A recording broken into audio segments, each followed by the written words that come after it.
Okay, here's a quick video on how to make a pinch pot. A pinch pot is just a pot that you make that starts with a ball of clay, and then you're going to use your thumb and the four fingers on your hand to pinch it to make a pot. It's very simple. This is a one-day project, and you're just going to start with a ball of clay. The first thing you want to do is remove a little bit of the clay, set it aside, and then create a ball with the rest of it. You don't need to roll it on paper. It's better to roll it on your hands.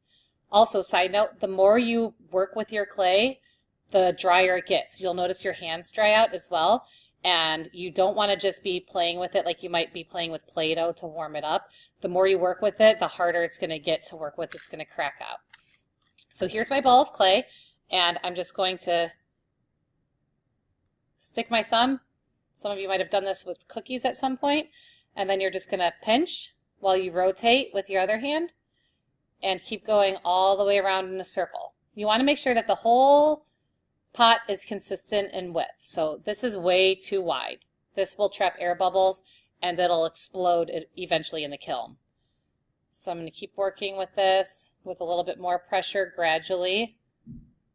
And this is just a basic circle. You can mold it to be a different shape if you'd like it to be a different shape.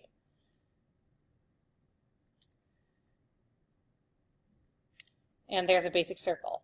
A lot of the problems I was seeing was the base of it being too thick. You weren't pressing far enough down here. So just make sure that if you pinch between the bottom of the pot and the bottom of the inside of the pot, it's not too thick. You also don't want it too thin because then it'll crack. So the width of your pinky is a good measure of how thick you want it. I would err on the side of a little bit too thick than a little bit too thin because you don't want it to crack. All right, now I'm going to kind of just hit it down here to get a little bit of a flat bottom. You can see that there. And as you see in this one, I added 4 little feet to this. And I'm going to show you how to attach something to the clay now. The reason we took this was because if I wanted to make a coil or different feet, I'm using this clay. So you don't have to use all your clay. So I'm going to make a coil. I'm just rolling a snake in my hand. And get that dry clay off of here. Roll it gradually so it's nice and consistent. And I'm going to attach this to the bottom so that my little pot has something to stand on. Also, if you want to make this a different shape, you can easily do that too. So if I wanted to make it maybe rectangular, oval, square, I can do that pretty easily. This clay is right out of the package, so it's still very easy to work with. Like I said, we're going to finish this in one day. So there's a rectangular one. If you want to make it a point at the bottom and make it a heart shape, you can do that. So you can do it however you want. So I'm going to fix this. Again, you don't want to work with it too much, so have a plan and go with that plan.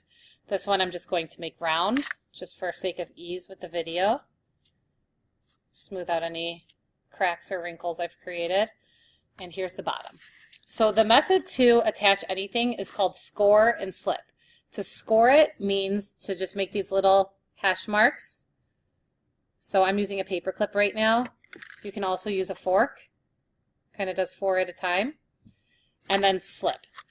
This is slip. It's a mixture of water and clay, and it's basically clay glue. So I'm just applying this to that area, because your coil will eventually fall off if you don't adhere it properly. So there's that, and then I will measure where this will end and just use my paper clip to cut it and then put that on. I'll join this, and you want to gently apply pressure to this, and this is just to give it an extra look. You don't need to do this. You could do something like this or your own idea, however you want your pot to look. Some people even wanted to add faces or other built-outs with the extra clay. So here's my pot. Here's the side of it. I want to make sure it still sits flat, so I'm kind of applying pressure. And then now you're just going to add decorations to it. So if you want to add anything with the clay, you can do that. I have some clay tools you can use. You can do a pattern. So maybe you want to do 4 stripes. And then some U shapes. So be creative with the tools. with what you want to draw. You could do a zigzag up and down, repeated lines. So any simple lines you want to do, you can create a pattern with.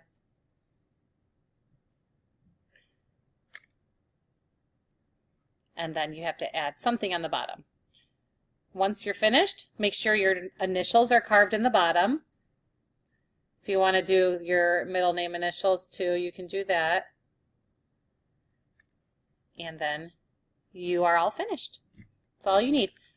Remember, when you wash your hands, dunk them in the bucket first to get all the big chunks of clay so that those don't go down the drain. Then you can wash your hands smooth with the clean water in the sink.